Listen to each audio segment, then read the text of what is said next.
ಮುಖ್ಯಮಂತ್ರಿಯಾಗಿ ಪದಗ್ರಹಣ ಮಾಡ್ತಾ ಇರುವ ಡಿ ಕೆ ಶಿವಕುಮಾರ್ ಅವರಿಗೆ ನಾನು ಅಭಿನಂದಿಸ್ತಾ ಇದ್ದೇನೆ.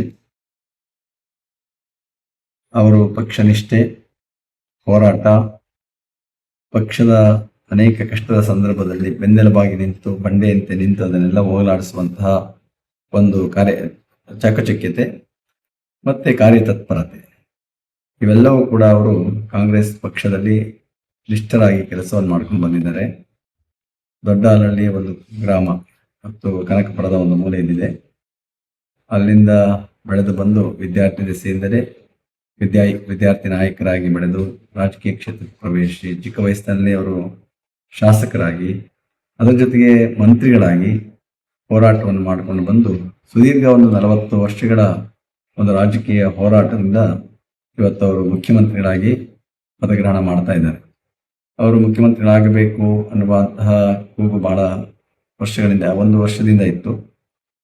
ಕಾಂಗ್ರೆಸ್ ವರಿಷ್ಠರು ಇವತ್ತು ನಿರ್ಧಾರವನ್ನು ಮಾಡಿ ಇವತ್ತು ಮುಖ್ಯಮಂತ್ರಿಗಳಾಗಿ ಸಿದ್ದರಾಮಯ್ಯನವರು 3 ವರ್ಷ ಪೂರೈಸ್ತಾ ಇದ್ದಾರೆ. ಇನ್ನು 2 ವರ್ಷಗಳ ಕಾಲ ಡಿ ಕೆ ಶಿವಕುಮಾರ್ ಅವರಿಗೆ ಕೊಡಬೇಕು ಅನ್ನುವಂತಹ ಉದ್ದೇಶವನ್ನು ಇಟ್ಕೊಂಡು ಪಕ್ಷದ ತೀರ್ಮಾನದಂತೆ ಇವತ್ತು ಮುಖ್ಯಮಂತ್ರಿಗಳಾಗಿದ್ದಂಥ ಸಿದ್ದರಾಮಯ್ಯನವರು ರಾಜೀನಾಮೆ ನೀಡಿ ಇವತ್ತು ಮುಖ್ಯಮಂತ್ರಿಗಳಾಗಿ ಮತ್ತು ಕಾಂಗ್ರೆಸ್ ಪಕ್ಷದ ಶಾಸಕಾಂಗ ನಾಯಕರನ್ನ ಒಮ್ಮತದಿಂದ ಆಯ್ಕೆಯನ್ನು ಮಾಡಿ ನಾಳೆ ಅಂದರೆ ಬುಧವಾರ 4:05 ಅವರು ಮುಖ್ಯಮಂತ್ರಿಗಳಾಗಿ ಅಂದರೆ 24ನೇ ಮುಖ್ಯಮಂತ್ರಿಗಳು ಅಂತ ಕಾಣುತ್ತೆ. ಬೇರೆ ಬೇರೆ 2 ಸಾರಿ 3 ಸಾರಿ ಆಗಿರ್ಬೋದು. ಬೊಮ್ಮಾಯಿಯವರು 23, ಇವರು 24ನೇ ಮುಖ್ಯಮಂತ್ರಿಗಳು ಅಂತ ಹೇಳ್ತಾ ಇದ್ದಾರೆ. ಒಟ್ಟಿನಲ್ಲಿ ರಾಜ್ಯದ ಮುಖ್ಯಮಂತ್ರಿಗಳಾಗಿ ಅವರು ಇವತ್ತು ಪದಗ್ರಹಣ ಮಾಡ್ತಾ ಇರುವಂತಹದ್ದು ಎಲ್ಲರಿಗೂ ಒಂದು ಸಂತಸ, ಒಂದು ಸ್ವಾಗತಾರ್ಹವಾಗಿರುವಂತಹ ಸಂಗತಿ. ಏಕೆಂದರೆ ಅವರು ಬಹುದಿವಸಗಳಿಂದ ಬಹಳ ವರ್ಷಗಳಿಂದ ಕಾಂಗ್ರೆಸ್ನ ಒಂದು ಪಕ್ಷದ ನಿಷ್ಠಾವಂತ ಕಾರ್ಯಕರ್ತರಾಗಿ ಕೆಲಸವನ್ನು ಮಾಡ್ಕೊಂಡು ಬಂದಿದ್ದಾರೆ. ಅವರೊಂದು ಮಾತನ್ನು ಹೇಳ್ತಾ ಇದ್ರು, ನಮ್ಮ ಪ್ರಯತ್ನ ವಿಫಲ ಆಗ್ಬೋದು, ಪ್ರಾರ್ಥನೆ ಅಂತೂ ವಿಫಲ ಆಗಲ್ಲ ಅನ್ನುವಂತಹ ಭರವಸೆಯನ್ನ ಅವರು ಎಲ್ಲರಿಗೂ ಹೇಳ್ತಾ ಇದ್ರು. ಆದರೆ ಯಾವುದನ್ನು ಕೂಡ ಬಾಯಿ ಬಿಟ್ಟು ಅವರು ಒತ್ತಾಯ ಮಾಡಿ ಕೇಳ್ತಾ ಇರಲಿಲ್ಲ. ಅಷ್ಟೇ ಸಹನೆ, ಸಂಯಮ, ತಾಳ್ಮೆಯಿಂದ ಅವರು ಇದ್ಕೊಂಡು ಬಂದರು. ಅದರಂತೆ ಇವತ್ತು ಅವರಿಗೆ ಆ ಒಂದು ಪದವಿ ಒರೆದು ಬಂದಿದೆ. ನಿಜಕ್ಕೂ ಕೂಡ ಅವರ ಒಂದು ಸಾಧನೆಗೆ ಇವತ್ತು ಪಕ್ಷ ಅವರನ್ನು ಗುರುತಿಸಿ ಇವತ್ತು ಅವರು ಮುಖ್ಯಮಂತ್ರಿಗಳಾಗಿ ಮಾಡ್ತಾ ಇರುವಂತಹದ್ದು ನಿಜಕ್ಕೂ ಹೆಮ್ಮೆ ಪಡಬೇಕಾಗಿರುವಂತಹದ್ದು. ಉತ್ಸಾಹ ಇದೆ, ಅವರಿಗೆ ಮಾಡಬೇಕು ಅನ್ನೋ ಶ್ರದ್ಧೆ ಇದೆ, ಅನುಭವ ಇದೆ. ಎಲ್ಲದರ ಮೂಲಕ ನಮ್ಮ ರಾಜ್ಯದ ಸರ್ವಾಂಗೀಣ ಅಭಿವೃದ್ಧಿಗೆ ಮತ್ತು ಎಲ್ಲ ಜನಾಂಗದ ಎಲ್ಲರ ಪ್ರೀತಿಯನ್ನು ಗಳಿಸಿಕೊಂಡು ಉತ್ತಮ ಆಡಳಿತವನ್ನ ನೀಡುವ ಪ್ರಯತ್ನವನ್ನು ಅವರು ಮಾಡೇ ಮಾಡ್ತಾರೆ.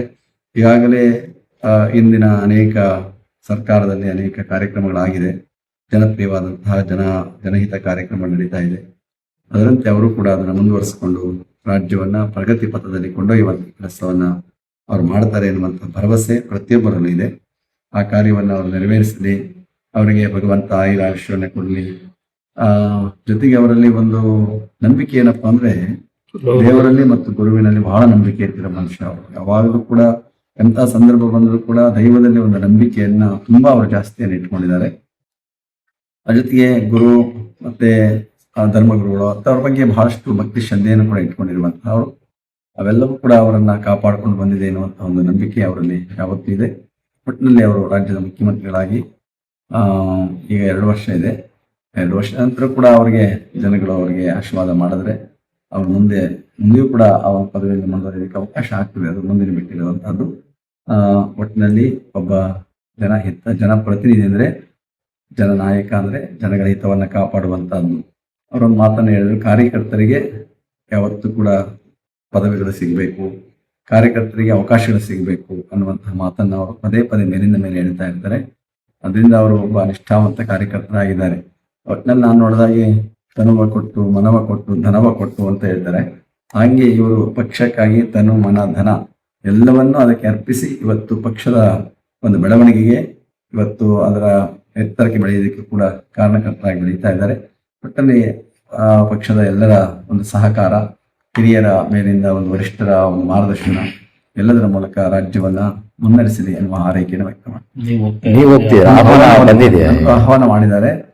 ಆದರೆ ಅಲ್ಲಿನ ಒಂದು ಪ್ರೋಟೋಕಾಲ್ ತುಂಬಾ ಇರ್ತದೆ, ಜಾಗ ಚಿಕ್ಕದಲ್ಲಿ, ಮತ್ತೆ ಪಾರ್ಕಿಂಗ್ ಎಲ್ಲ ದೂರ ಬಿಡ್ತಾ ಇದ್ದಾರೆ ಅವರಿಗೆ. ಅದರ ನಂತರ ಮಾನ್ಯ ದಿವಸ ಅವರಿಗೆ ಅಭಿನಂದಿಸ್ತೇನೆ. ನಾಳೆ ಕಾರ್ಯಕ್ರಮಕ್ಕೆ ಹೋಗ್ತೇನೆ. ನಾಳೆ ಹೋಗಕ್ಕೆ ಸಾಧ್ಯ ಆಗ್ತಿಲ್ಲ, ನಮ್ಮ ಅಡ್ಮಿಷನ್ ಬೇರೆ ಇದೆ. ಜೊತೆಗೆ ಅಲ್ಲಿ ಇಷ್ಟೇ ಜನ ಇರಬೇಕು ಅನ್ನುವಂತ ನಿಬಂಧನೆ ಇದೆ ಇಲ್ಲಿ. ಅದರಿಂದ ಮತ್ತೆ ದೆಹಲಿಯಿಂದ ಎಲ್ಲರೂ ಕೂಡ ಬರ್ತಾ ಇದ್ದಾರೆ, ಮತ್ತೆ ಪ್ರೋಟೋಕಾಲ್ ಜಾಸ್ತಿ ಇರ್ತದೆ ಅಲ್ಲಿ. ಅವೆಲ್ಲದ ಕಾರಣದಿಂದಾಗಿ ನಾನು ಅವರನ್ನು ಮಾನ್ಯ ದಿವಸವಾಗಿ ಅಭಿನಂದಿಸ್ತೀನಿ.